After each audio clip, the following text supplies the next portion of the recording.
Bueno, esto es lo que habíamos estado viendo antes de la clase la clase previa al laboratorio, al primer laboratorio. Hemos estado viendo cómo se afecta el ciclo de conversión de efectivo. Es una de las cosas que más las hemos discutido y que fue pues punto de su laboratorio, fue punto de análisis dentro de su primer laboratorio. La pasada clase también verificamos la resolución de su laboratorio número 1. Estoy pendiente de subirles la resolución, pero ya está el video en YouTube. Está bien, Jessica, no hay problema. Lo importante es que ya está por acá. Entonces, habíamos estado viendo eso dentro del marco de la unidad 2, que son las decisiones de inversión. Vamos a ver cuáles son los factores de selección de las inversiones. Los factores de selección de las inversiones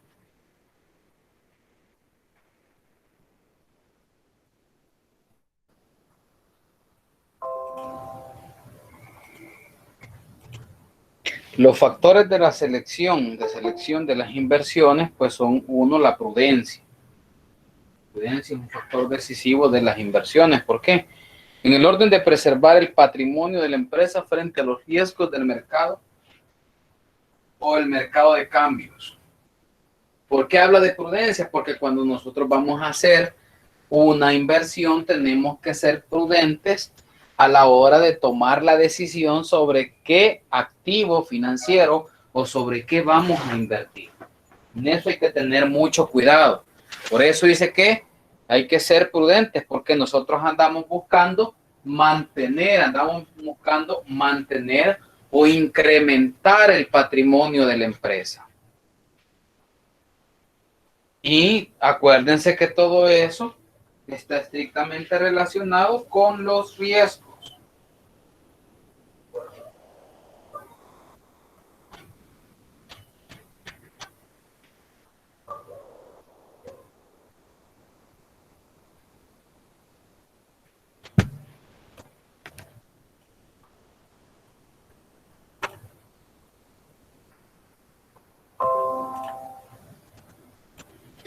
Todo eso está estrictamente relacionado con la política de administración del riesgo.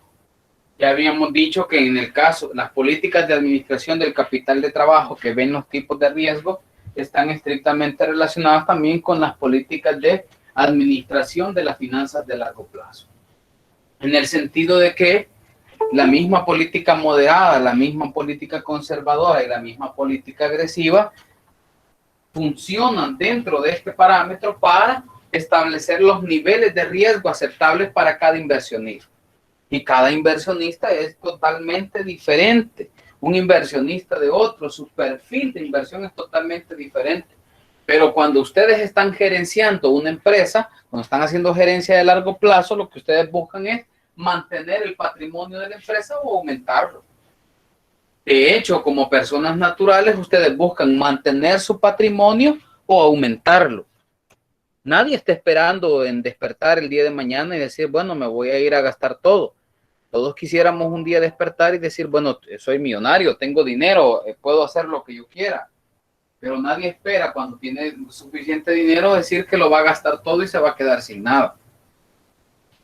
El que tiene la plata lo que espera es llegar al siguiente día y multiplicar esa plata. ¿Cómo espera multiplicarla? A través de las diferentes formas de inversión. Lo otro es la seguridad, factor de seguridad que implica valorar la recuperación de la inversión a su vencimiento o en el caso que se tenga cuando se decida venderla en el horizonte del tiempo previsto.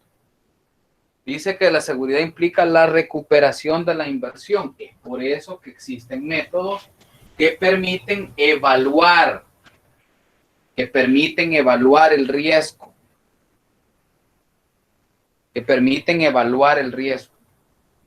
Como por ejemplo la tasa interna de retorno, el valor presente neto, la tasa mínima de rendimiento, me permiten el periodo de recuperación de la inversión. Esto me permite a mí evaluar una inversión de capital. Es una metodología que me permite hacer una evaluación de capital.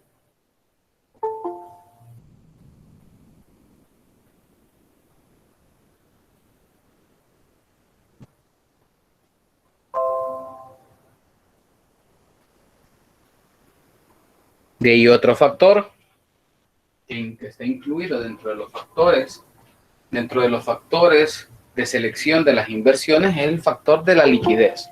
Supone valorar la capacidad de transformar los activos financieros en dinero. Es decir, que nosotros vamos a buscar hacer inversiones en aquellos activos que yo pueda fácilmente convertirlos en plata. Eso es lo que yo ando buscando. Activos que yo pueda convertir en plata en un momento determinado, no importando si estos son de corto plazo o de largo plazo.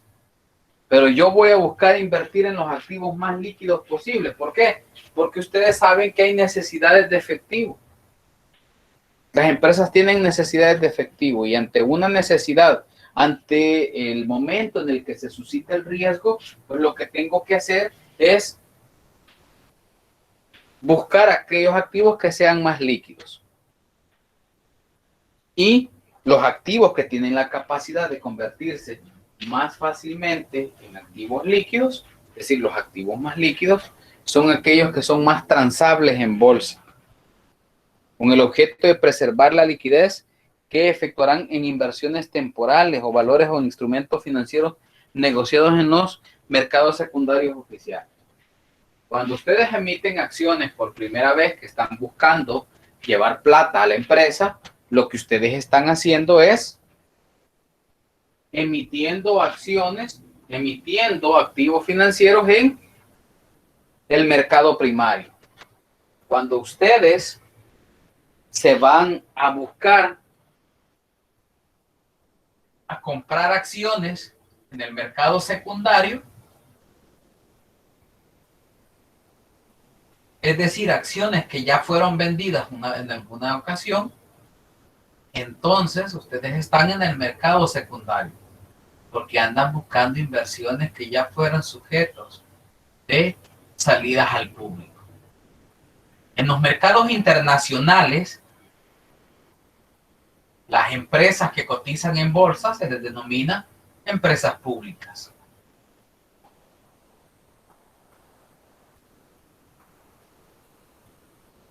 Es por eso que es necesario diferenciar, porque dentro del mercado salvadoreño lo que nosotros conocemos como empresas públicas son aquellas que dependen estrictamente de una subvención del Estado.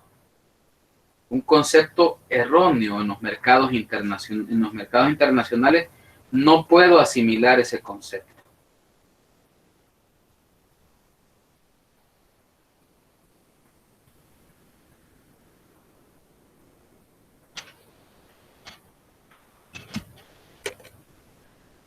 El otro factor es la rentabilidad. Ustedes saben que uno de los objetivos de la administración financiera es aumentar la rentabilidad de los accionistas. Ustedes buscan a toda costa aumentar la rentabilidad de los accionistas. La única forma de aumentar la rentabilidad de los accionistas es elegir aquellas inversiones que sean lo más rentables posible. Y una inversión es rentable si puede recuperarse su inversión, y además de que pueda recuperarse su inversión, puede alcanzar niveles óptimos de rentabilidad. Y los niveles óptimos de rentabilidad, que los vamos a ver ya próximamente en los ejercicios que hagamos para determinar el KPM, están estrictamente ligados a los conceptos de riesgo país.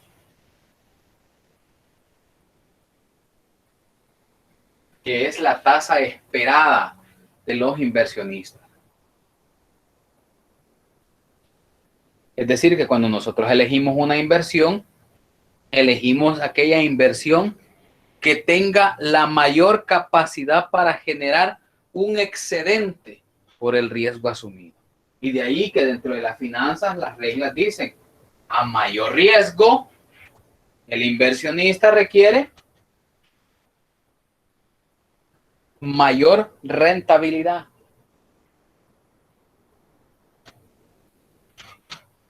A mayor tranquilidad,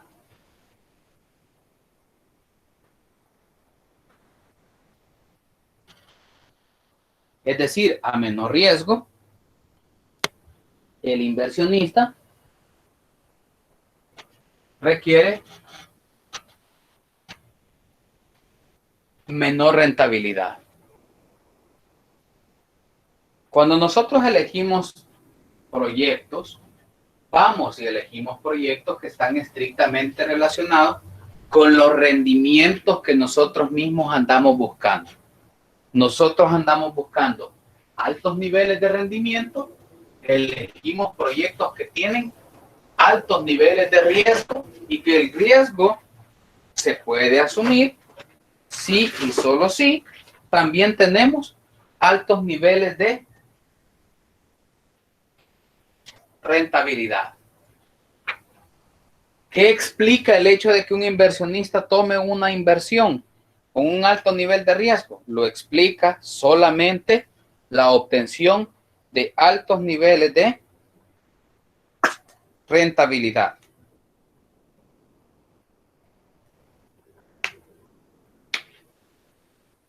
La diversificación. ¿Por qué busca la gente diversificar? Miren, la diversificación es la que le permite al empresario lograr niveles de rentabilidad esperado asumiendo los menores niveles de riesgo posible. Dice, se distribuirán las inversiones entre varios emisores y entre activos de distinta naturaleza. Perdón, Lick, buenas noches. Por ahí están unos compañeros que quieren que le dé acceso. Perdón que lo interrumpa. Ok, gracias, pero no tengo a nadie en cola. Solo está Gabriela nada más. Y ves, aparecen los demás porque a Gaby ya le había dado acceso y me volvió a aparecer Gabriela otra vez y Carla. Gracias.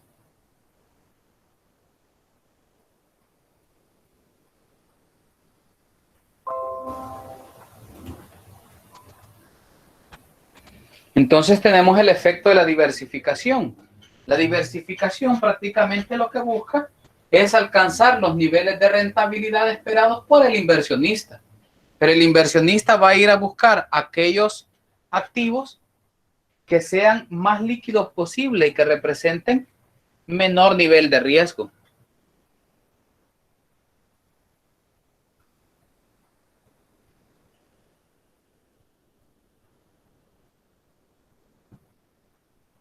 No especulación. ¿Se acuerdan que yo les dije? Se evitará la realización de operaciones que respondan a uso meramente especulativo de los recursos financieros, por lo que no se realizarán operaciones en mercados de futuros y opciones o operaciones intradía.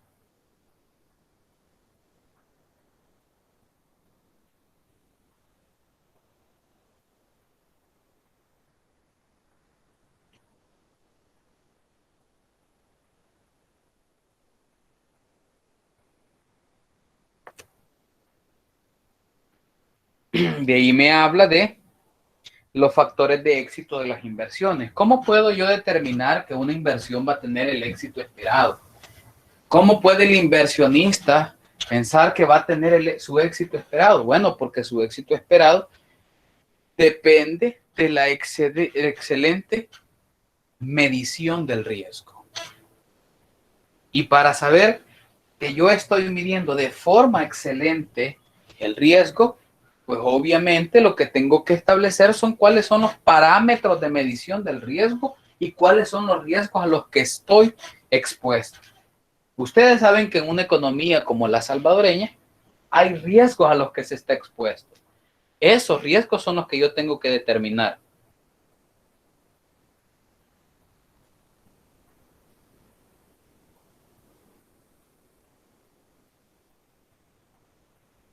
Hay métodos cuantitativos para determinar la viabilidad de una inversión. Ya los hemos mencionado, está el valor presente neto, la tasa interna de rendimiento, la tasa mínima de rendimiento, está el modelo de evaluación de activos de capital KPM.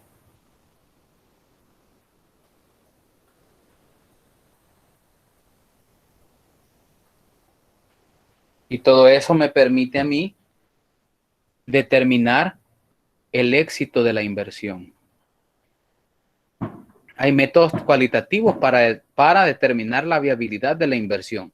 Recuerden que cuando nosotros estamos invirtiendo, aparecen por ahí los stakeholders. Los stakeholders son aquellas organizaciones, personas ya sean naturales o personas jurídicas que van a ejercer un impacto sobre las operaciones de mi negocio.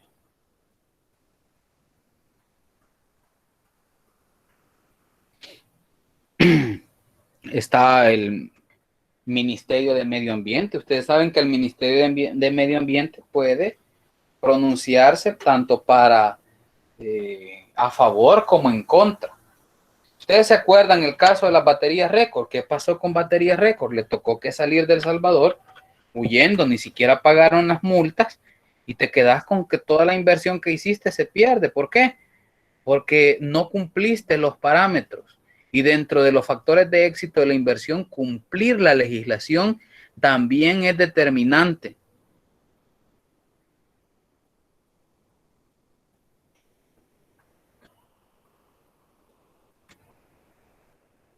También es determinante para el éxito de la inversión.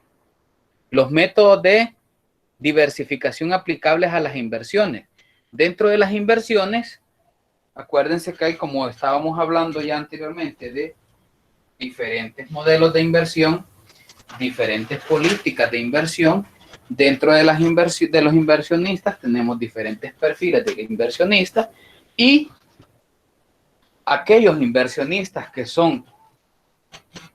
tienen un perfil conservador prefieren invertir en títulos, valores de renta fija, en detrimento de los títulos, valores de renta variable. Aquellos inversionistas moderados buscan una porción de inversión en títulos, valores de renta fija y una porción en títulos, valores de renta variable. Obviamente prefieren más invertir en títulos, valores de renta fija en una mayor proporción, pero logran combinaciones y esas combinaciones me permiten la diversificación. Más adelante vamos a ver también que la teoría nos dice y la práctica también. Miren, ustedes no pueden invertir, no deben invertir en títulos de un país en específico. Busquen diferentes países de inversión. ¿Por qué? Porque los países dependen de la situación macroeconómica y de la situación internacional. En el entendido de que los países dependen de situaciones ajenas a la realidad nacional,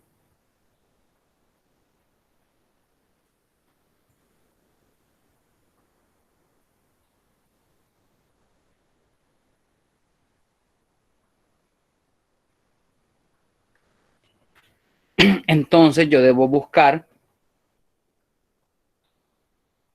aquellas estructuras de diversificación que vayan acorde a mi perfil de inversión.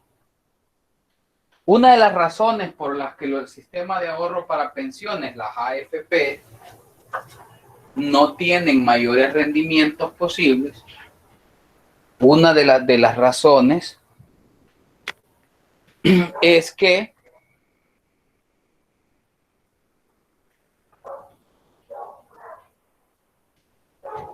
cuando tú estás invirtiendo y estás diversificando tu mercado, tú debes buscar betas que sean completamente diferentes.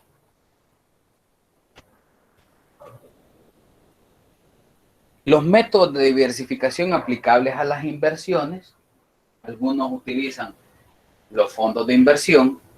Y como yo les decía, ¿qué pasa con las AFP? Las AFP no obtienen los rendimientos, esperados. Los usuarios de las AFP, nosotros que cotizamos en el sistema de ahorro para pensiones, porque la mayor parte de títulos de las AFP provienen de títulos de renta fija. ¿Por qué? Porque así lo requiere el Estado salvadoreño cuando se creó, cuando se privatizó,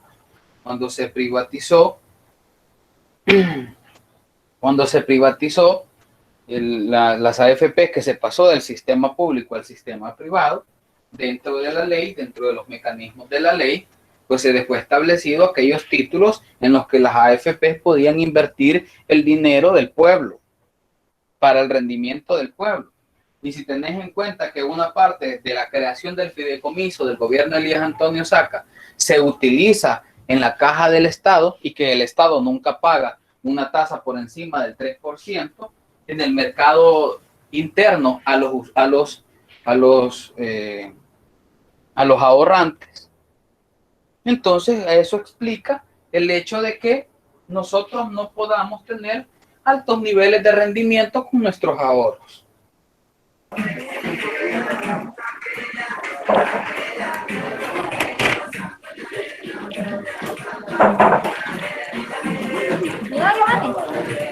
Así bromeo yo.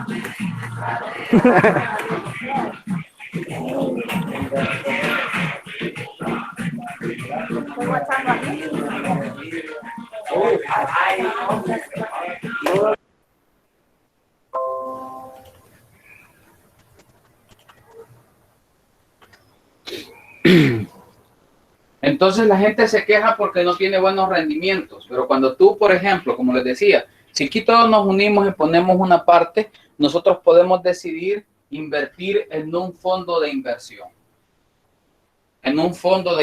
Y ese fondo de inversión puede estar constituido por títulos de renta fija, por títulos de renta variable, y nosotros decidimos cuáles van a ser las proporciones de cada uno de los títulos.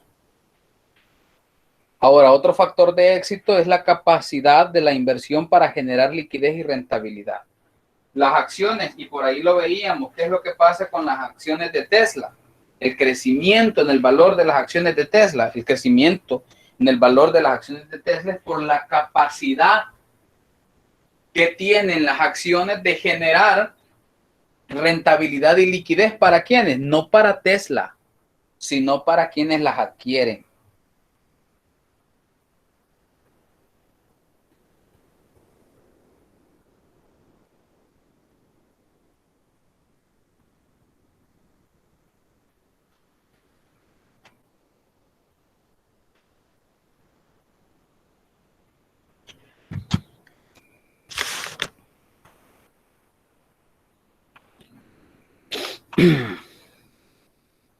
Vamos a dejar de presentar por acá. Vamos a buscar Yahoo Finanzas. Les voy a presentar la pantalla de Yahoo. Una pestaña. A ver. ¿Dónde lo vamos a hacer? Lo vamos a hacer acá. Aquí está. Yahoo Finanzas. Yahoo Finanzas, valores en directo y cotizaciones. Vamos a ver. Tesla. Ahí está, miren. Vamos a ver Tesla. Se han caído las acciones de Tesla. Ya. Así es, por un comentario que hizo el mismo Helio Mox, creo que se llama, ¿no? ¿Cómo funciona esto, no? Veamos las estadísticas. Y los datos históricos. Miren, para abril del 2021 abrieron en 726. Vamos a ver, abril de febrero, 25 de febrero del 2021. No se ve, si estamos no se ve. No. Ah, perfecto. Espérenme, les voy a mostrar la otra parte donde ya está el histórico. Perdón. Vamos a ver, dejar de presentar. Vamos a presentar una pestaña y vamos a ver, aquí está Tesla. Ahora sí, ¿verdad? Sí, hoy sí. Ahora Vaya, sí. veamos cómo abrieron el 25 de febrero del 2021 en la mañanita. Abrieron a 726. Vean cómo cayeron allá a la hora del cierre. Cayeron a 682. Lo que significa que 726.15 menos el precio de cierre ajustado de 682.22, cayeron $43 solo en un día. Solo en un día las acciones de Tesla cayeron $43.93, prácticamente 44. Si tú te fuiste, si tú te vas al mercado, lo que me acaba de decir la diapositiva, no vayas a especular. Si tú te vas al mercado de futuros y apostaste a que las acciones de Tesla crecían y no crecieron, sino que cayeron en 43.93, hiciste la gracia de comprarte, vamos a ponerle poquito, unas 100 acciones.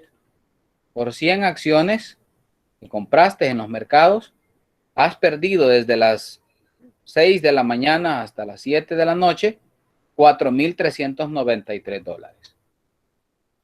Vean los valores en los que está al 25 de febrero del 2021.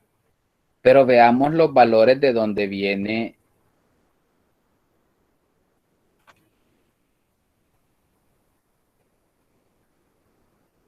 las acciones de Tesla.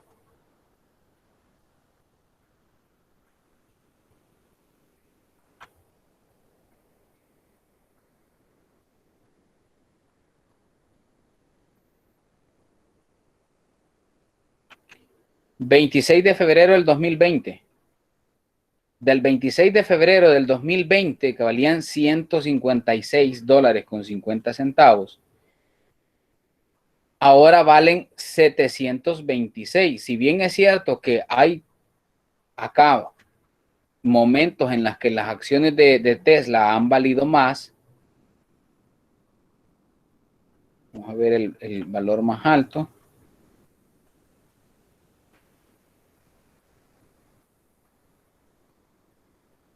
Creo que es 891. Ese es el valor más alto que han tocado. Aún aquí, el 25 de febrero del 2021, tomándolo desde el 26 de febrero del 2021, estamos hablando de un crecimiento de P sub 1 menos P sub 0, es decir,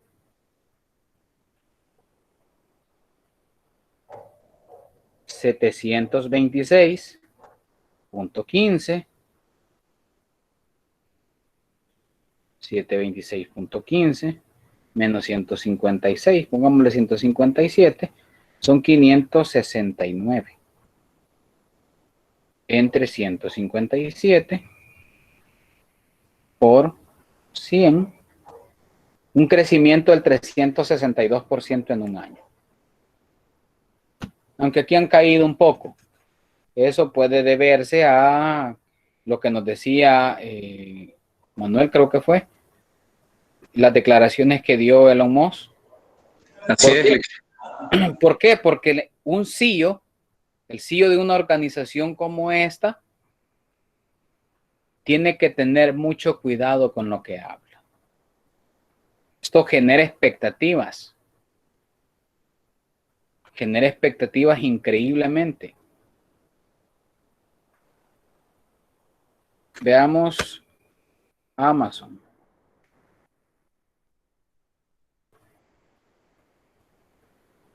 Cada acción vale 3,057.16. Y lo mismo, van en caída.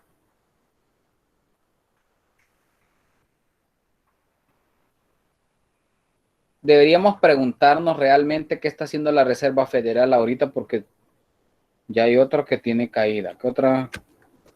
Vamos a ver otra estadounidense. Facebook. Ojo. Otra caída. Veamos.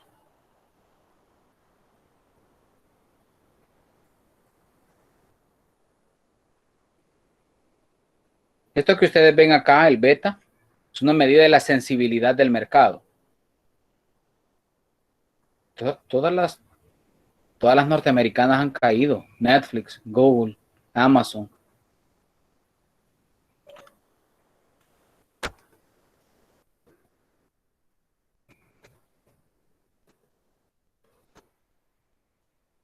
¿Qué fue lo que dijo este señor? Manuel, no lo vi.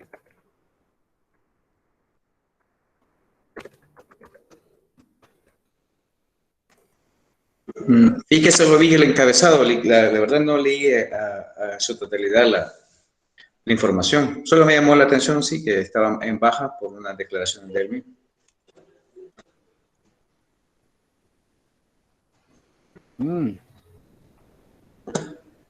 Vamos a ver. Les voy a presentar del Dow Jones. Una pestaña. Dow Jones. Aquí está. Aceptar, vamos a ver.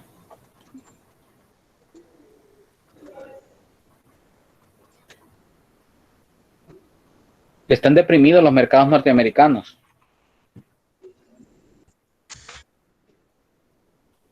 Casi la mayoría de cotizaciones en el mercado norteamericano ha ido a la baja. El petróleo bajó un poquito, bajó 50 centavos.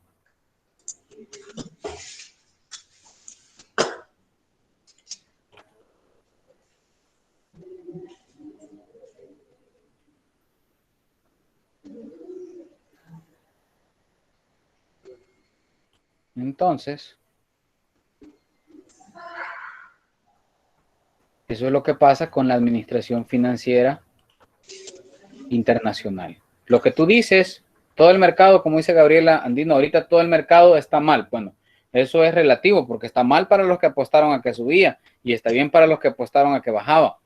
Porque cuando tú te vas al mercado de futuros, que lo vamos a ver más adelante, en el mercado de futuros estás mal si te fuiste en corto y el mercado se fue en largo.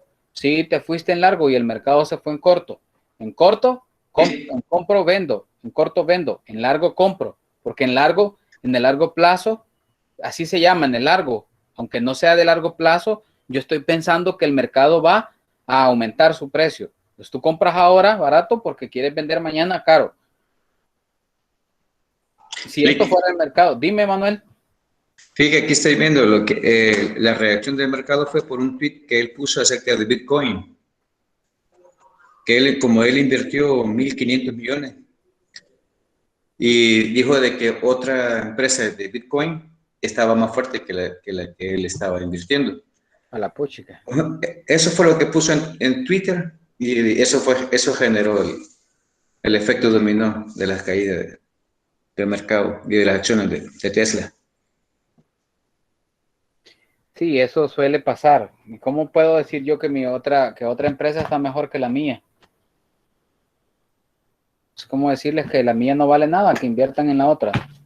Y no tiene nada que ver los Bitcoin con el mercado de Tesla, porque Tesla lo que está buscando es generar atracciones para que aumente los niveles de inversión, porque tienen altas necesidades de capital. Porque está buscando gerenciarse de largo plazo. Entonces, pero ¿qué es lo que les quería ver? Quería que viésemos ahí.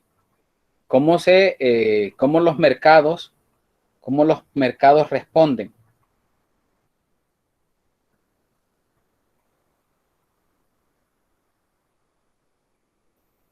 ante cualquier operación que tú hagas. Por eso cuando ustedes ya estén gerenciando, si ustedes ven cómo el país, ustedes pueden asimilar cómo las finanzas públicas se han ido degradando en función de las decisiones que han ido tomando los padres de la patria y los gobiernos ejecutivos con el pasar del tiempo. ¿Por qué? Porque eso repercute en la tasa de riesgo del país y de esa manera el país, si hay buenas declaraciones,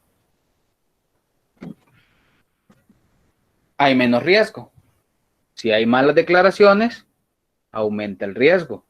El estira y encoge del gobierno de El Salvador y la Asamblea Legislativa ha creado una tensión en los mercados internacionales en donde se vuelve riesgoso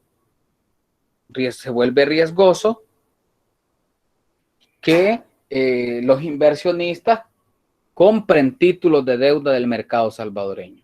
Entonces, cuando tú vuelves riesgoso tu empresa, cuando tú haces una mala declaración, ustedes se imaginan Manuel hablando bien de su empresa, pero Marlon hablando mal desde la empresa de Manuel, que por cierto Marlon tiene el 50% también de las acciones de la empresa en la que está Manuel invirtiendo. Entonces no serviría de nada lo bueno que diga Manuel si Marlon lo quiere echar por la borda.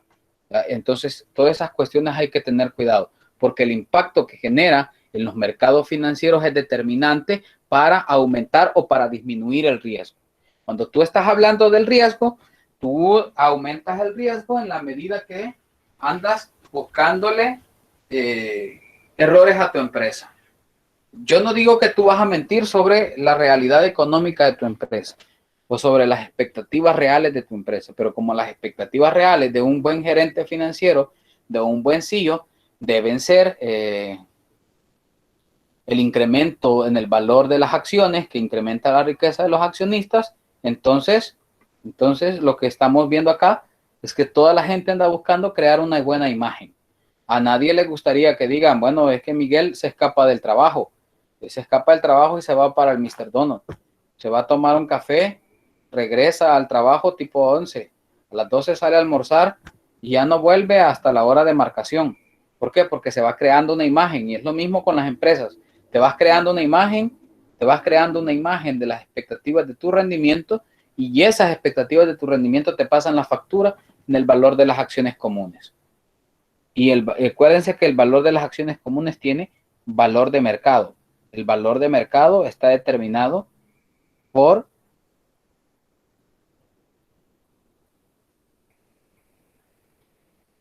la imagen que tú creas.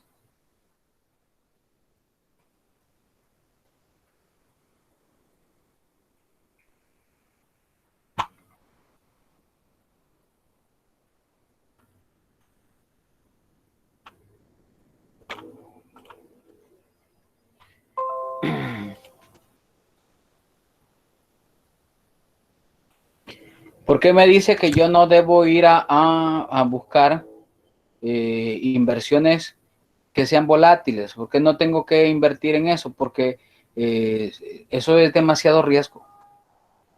Yo voy a elegir activos que tengan baja volatilidad, es decir, que no sean tan sensibles a los cambios en el mercado. Ustedes se fijan cuando la economía está bien, todos los inversionistas están saliendo del oro y están invirtiendo en activos más volátiles. Pero cuando la economía empieza a decaer, entonces los inversionistas empiezan a buscar, se van para el oro, se van a esconder al oro. ¿Por qué? Porque el oro es uno de los activos menos volátiles del mercado. No es que tú compras un kilo de oro y mañana lo andas revendiendo. O sea, la gente lo que hace es esconderse, es cuidarse, es buscar disminuir el riesgo cuando se van al oro. Entonces, un parámetro para decir que una economía va creciendo es que el valor del oro va disminuyendo. ¿Por qué? Eso dice que la economía está dinámica. Veamos una cosa. ¿Qué les dice a ustedes el aumento que ha estado teniendo el precio de la gasolina durante estos últimos meses? desde la última baja que tuvo, todas las actualizaciones del Ministerio de Economía en los precios de referencia ha sido de aumento en el valor de la gasolina. ¿Qué te dice que la gasolina esté creciendo en su precio? Ese para ustedes es un indicador de qué? De que todo va a la alza. Y todo va a la alza. ¿Qué me dice con que todo va a la alza? También Que todo se va pone jugando en la más- activación. Perdón. Veamos, Jessica, y después Manuel. que todo se pone más caro que la canasta básica, todo sube. Si sube la gasolina, sube Pero todo. eso es un efecto normal, porque solo tú trasladas los costos a la gente. Manuel, Lo que pasa también es que hay una mayor demanda del carburo de la gasolina. Entonces, por ende, los precios se van elevando poco a poco. ¿y por O qué hay también una... algunas veces, también a veces lo que pasa es hay que jugar con lo que hace la OPEP, que a veces bajan las producciones y aumenta el precio porque hay menos disponibilidad en el mercado de gasolina, por decirlo así. En este caso sería el petróleo. Pero Sí, ahorita hay no, más demanda, digamos, con las importaciones. Hay más demanda porque todos los fletes se han puesto más caros. Es demasiado la demanda que hay, por lo menos de Asia y cosas así. ¿demanda de En vez qué?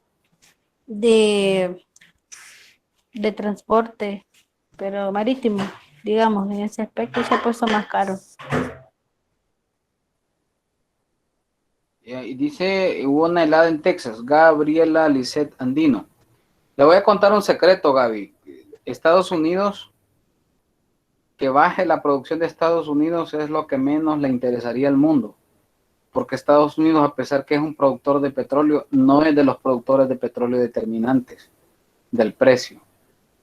Sin embargo, Estados Unidos sí tiene injerencia en la OPEP y le dice a la OPEP cuándo disminuir la producción, cuándo aumentarla, para efectos de dinamizar los económicos, dinamizar el precio.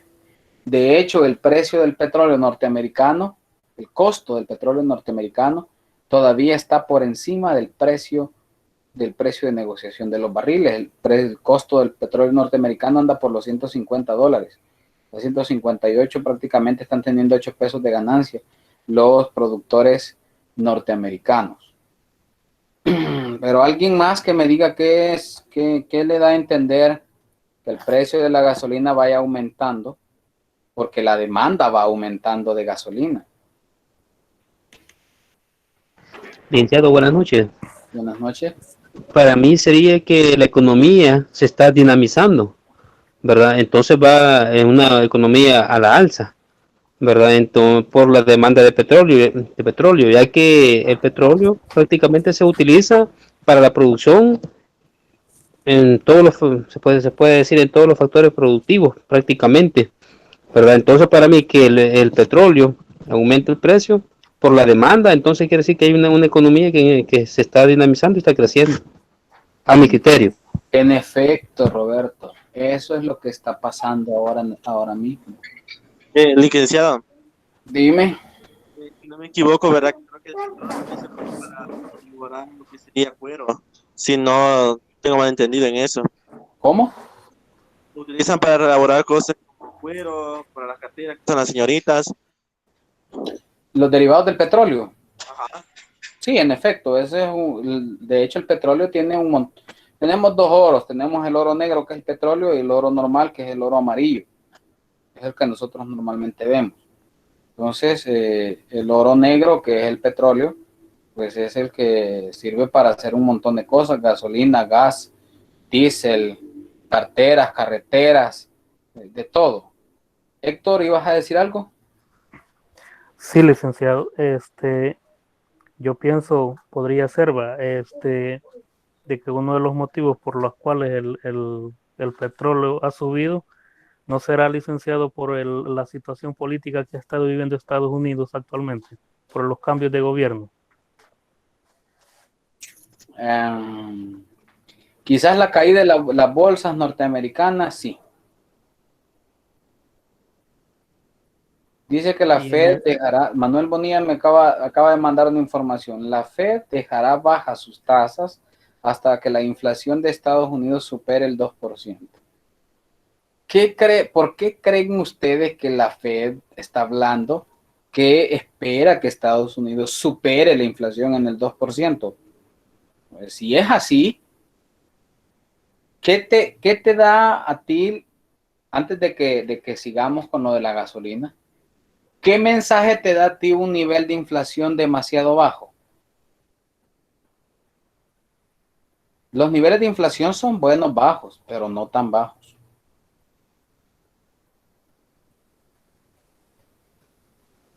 Un nivel de inflación bajo te dice que el dinero no vale nada. Por eso las economías necesitan niveles de inflación moderados. Ahora, el hecho de que la economía, como nos decía Roberto, cuando yo veo que los precios de los derivados del petróleo van aumentando en los mercados, ese es un indicio. Si no ha habido acuerdo de la OPEP, que siempre los tienen que publicar, porque cuando hay acuerdo de la OPEP para disminuir la demanda se publica. Si no hay disminución de la oferta de barriles de petróleo producidos por acuerdo de la OPEP y los derivados van al alza, eso significa que las economías están dinamizándose. Y si las economías se están dinamizando, significa que ustedes se van a ver lo que predijo el Banco Mundial, la Comisión de América Latina, la CEPAL, el Fondo Monetario Internacional, de que en el 2021 la mayoría de economías en el mundo iban a tener un crecimiento. Así de que si las condiciones del mercado siguen dándose, vamos a tener para el 31 de diciembre del 2021, si Dios lo permite que estemos por ahí, si la economía se sigue dinamizando a este paso, la economía mundial se sigue dinamizando a este paso, vamos a tener para diciembre del 2021 quizás un precio de la gasolina por encima de los $4. Si la economía pierde fuerzas a medio año por efecto del COVID-19, quizá podamos estar en un valor de unos $2.90, $3.40 de dólar la gasolina. Por ahí va a andar oscilando el valor de la gasolina. Pero si esto se sigue dinamizando, si la economía sigue agarrando vuelos, si sigue agarrando impulso, vamos a tener precios más altos de la gasolina. ¿Por qué? Porque lo que decía alguien por ahí, aumenta la demanda de gasolina. Sí, aumenta la demanda de gasolina. ¿Por qué? Porque la gente está usando sus vehículos, porque la empresa está vendiendo, porque hay nuevas formas de hacer negocios que requieren utilización de vehículos, porque la economía se está dinamizando y por lo tanto la gente tiene plata para gastar y salen sus vehículos. Pues todo eso en todo el mundo, si sigue pasando así, vamos a estar frente a los precios más altos de la gasolina desde el 2001 que vivimos, 2009 parece que vivimos unos precios bastante altos. También en el 2014 vivimos precios de la gasolina por debajo de los $5 y habían algunas gasolineras que tenían el galón de gasolina a $5. Entonces, ¿qué es lo que hace, qué es lo que podemos rescatar de esos dos activos en el mercado, de esos dos títulos en el mercado? Que uno equilibra al otro. La gasolina llega hasta un precio tan elevado que no lo puede soportar la demanda. Entonces la demanda deja de consumirlo. La gente deja de usar sus vehículos, deja de gastar tanto en gasolina. Si tienen dos carros, lo utilizan uno. Eso va disminuyendo la demanda de gasolina y con las leyes de la oferta y la demanda de Adam Smith va disminuyendo el precio y la OPEP empieza a ver cómo sus ganancias vienen yéndose para abajo y empiezan las estrategias para regular el mercado. Es por eso que Adam Smith decía que el mercado se regulaba solo. ¿Por qué? Porque ante un aumento desmesurado en el precio de la gasolina, la demanda se contrae. Ante una contraída de la demanda, el precio de la gasolina baja. Ante una baja del precio de la gasolina, la demanda es elástica y vuelve a su cauce. Pero en ese ir y venir se generan, como los contadores conocen, el impuesto diferido, se genera un efecto diferido en la economía y se dan las crisis financieras internacionales. Y es algo en lo que ustedes tienen que estar pendientes. ¿Por qué? Porque les sirve a ustedes para gerenciar. Entonces, otro factor de éxito de las inversiones es la elección de oportunidades. Es decir, hay oportunidades, entonces elijámoslas, agarrémoslas, tomémoslas. Si yo tengo una oportunidad, la tomo. Elección de activos de baja volatilidad, aquellos activos que no se resienten tanto, la caída o la subida en los mercados. Elección de portafolios de inversiones. ¿Qué es lo que andamos buscando acá? Diversificación de nuevo. Volvimos al concepto de la diversificación. Las inversiones financieras son las inversiones que las empresas realizan en el mercado financiero. Y son derechos adquiridos por la empresa que forman parte del activo de la entidad y representan la capacidad para obtener liquidez en un futuro, bien a partir de su enajenación o en forma de rentabilidades o en forma de ambas. Clasificación de los activos según la volatilidad. Los activos financieros agresivos son aquellos activos financieros más volátiles y por consiguiente que tienen mayor riesgo, pero también pueden ofrecer una mayor rentabilidad.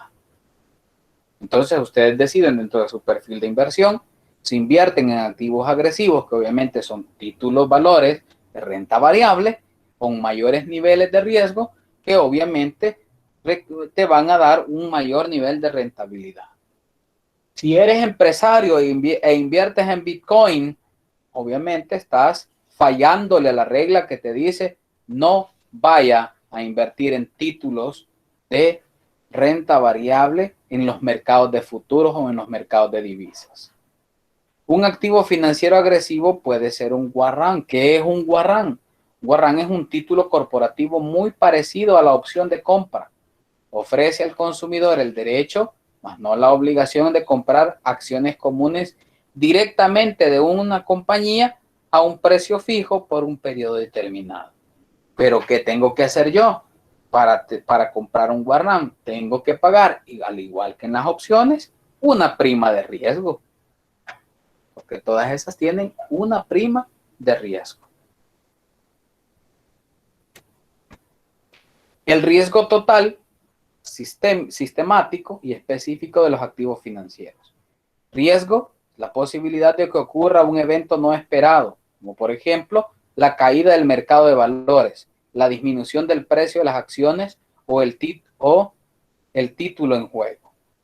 El riesgo total de una cartera se compone de los dos tipos del riesgo.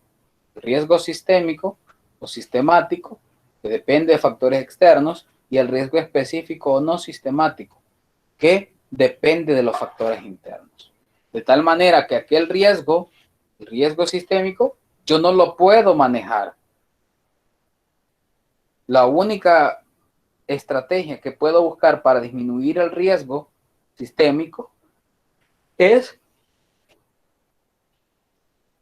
los portafolios de inversión. ¿Qué es la administración financiera? La administración financiera es una decisión corporativa de inversión. Es una decisión financiera y es una decisión de administración de los recursos. La decisión corporativa de inversión es la más importante de las tres decisiones primordiales de la compañía en cuanto a la creación de valor, ya que esta comienza con la decisión óptima de bienes a adquirir por la empresa. Pasivo no corriente, pasivo corriente, y aquí tenemos la inversión. Para que nosotros podamos tener acá una inversión que se va a ir al activo no corriente, necesitamos las fuentes de financiamiento que están al lado derecho, que puede ser un pasivo no corriente o puede ser un patrimonio. ¿De dónde provienen las decisiones de inversión? Las decisiones de inversión provienen de la identificación de oportunidades, fortalezas, debilidades y amenazas. Es importante reconocer cómo las debilidades pueden representar oportunidades. ¿Por qué?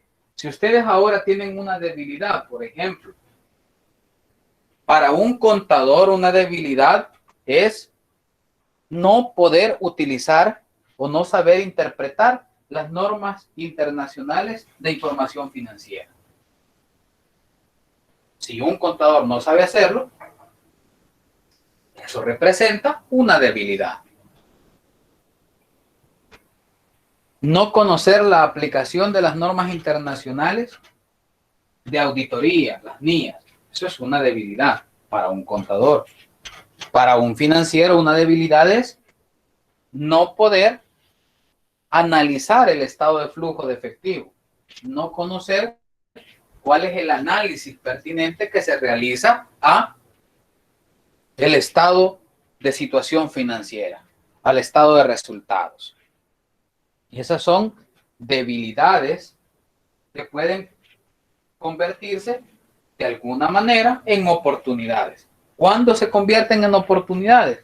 Cuando tú trabajas sobre la debilidad. En materia financiera, una debilidad puede ser la empresa no tiene la capacidad suficiente para generar los flujos de efectivo para hacer frente a sus obligaciones de corto plazo. Esa es una debilidad de corto plazo. O la empresa no tiene fuentes de financiamiento que le permitan reestructurar la deuda o que le permitan hacer inversiones de capital. Cuando yo convierto esa debilidad en una oportunidad, cuando me tomo la tarea de hacer mío el negocio y como inversionista yo digo, si yo quiero que el banco ponga 100, yo por lo menos pongo 70. ¿Por qué? Porque el banco tiene que ver en mí a alguien que cree en la empresa. Si el banco se da cuenta que yo no creo en mi negocio, entonces no va a dejarme que yo invierta en él. Si el banco sabe que yo creo en mi negocio, se da cuenta que yo creo en mi negocio, posiblemente esté muy dispuesto a darme la oportunidad de hacer una reestructuración de la deuda y a través de ello tener una diferencia en la estructura de capital que me va a permitir convertir una debilidad en una oportunidad. ¿Por qué? Porque disminuye el riesgo. Y cuando yo disminuyo el riesgo, eso automáticamente se me convierte en una oportunidad. ¿Oportunidad de qué? De ser sujeto de empréstito. ¿Oportunidad de qué? De salir al mercado de valores y tener éxito en... ¡Ay! ¡Ay! ¡Ay! Vaya, háganme el favor de curar al que está gritando.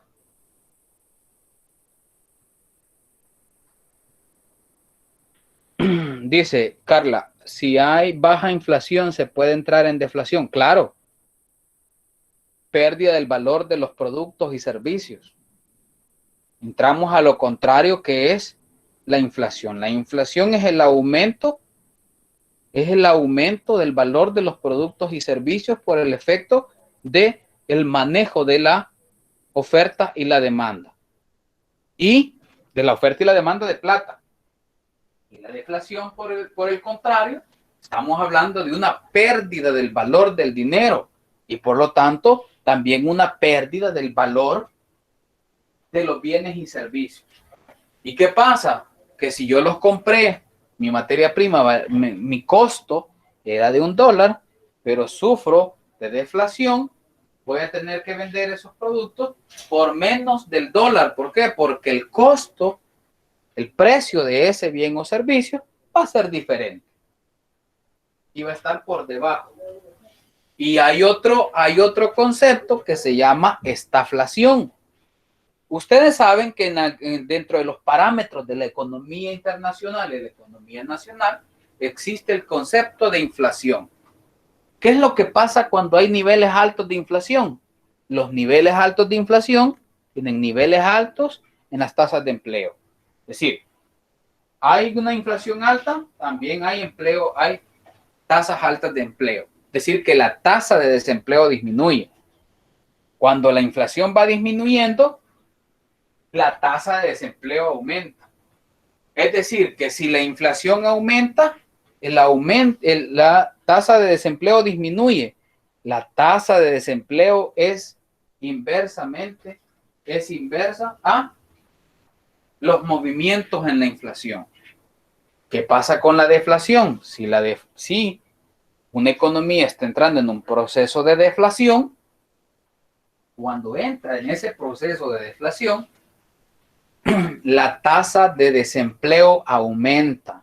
¿Por qué? Porque estamos perdiendo capital.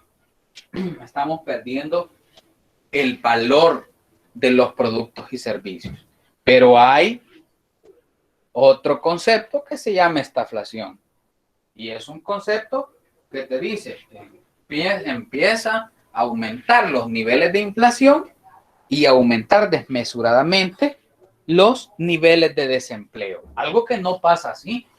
¿Por qué? Porque cuando la inflación aumenta, el desempleo disminuye. Pero no se ha visto que la inflación aumente y el desempleo también aumenta. Entonces, esos conceptos, ¿para qué le sirven a un financiero esos conceptos? Es que tú vas a ir a administrar una empresa y tú tienes que saber qué es lo que la economía te depara, qué es lo que pasa en la economía. Si tú no estás consciente de lo que está pasando en la economía, vas a tomar decisiones al azar. Y al azar, solo en las estadísticas se toman decisiones. Miren, cuando ustedes compran la lotería, esa es una decisión al azar. De todas las veces que ustedes han comprado, hasta ahorita, ninguno de los 42 que habemos conectado seguramente se ha ganado los $300,000 de la lotería. Y si alguien se los ha ganado, que nos diga para que la comparta. Pero creo que nadie lo ha hecho. Porque ese es un evento al azar. A ver qué sale. Y la administración financiera no es un evento al azar. Por eso cuando ustedes están gerenciando, ustedes ven lo que está pasando en el entorno interno, es decir, cuáles son las decisiones que está tomando la Asamblea Legislativa, cuáles son las decisiones que está tomando el Ejecutivo, cuáles son las decisiones que está tomando la Sala de lo Constitucional, cuál es el trabajo que está haciendo la Fiscalía General de la República, cuál es el trabajo de la Corte de Cuentas de la República, el trabajo del Ministerio de Hacienda, el trabajo de todas las demás instituciones públicas para calificar la institucionalidad del país, porque la institucionalidad de El Salvador, el respeto al Estado de Derecho, el respeto al ordenamiento jurídico, le permite al financiero entender por dónde va a andar la realidad.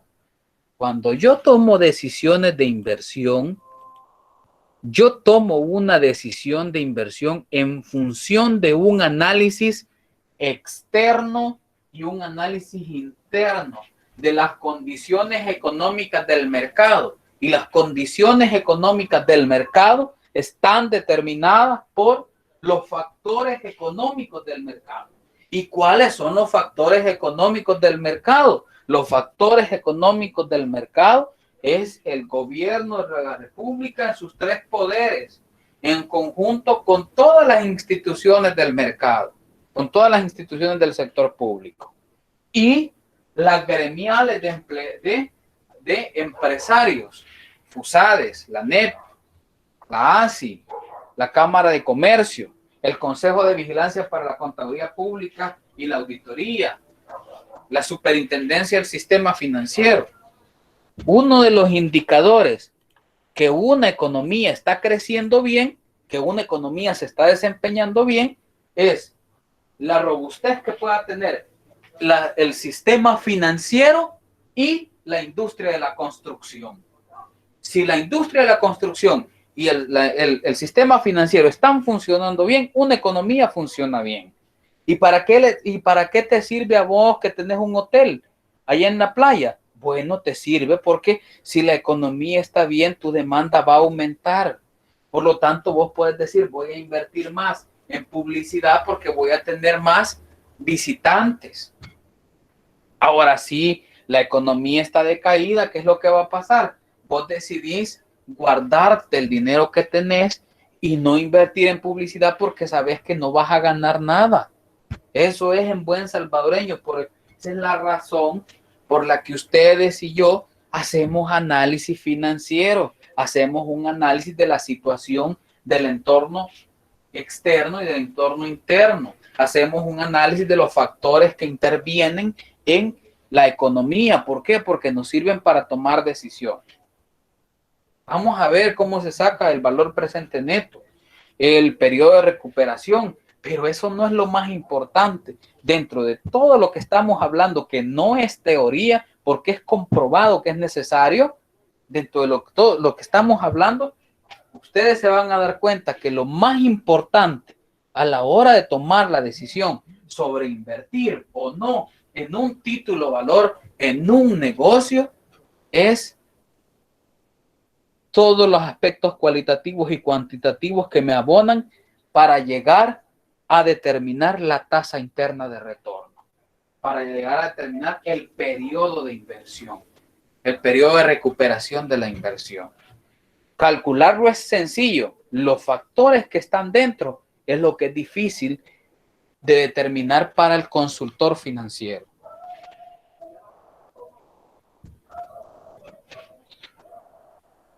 No sé si tienen alguna otra duda.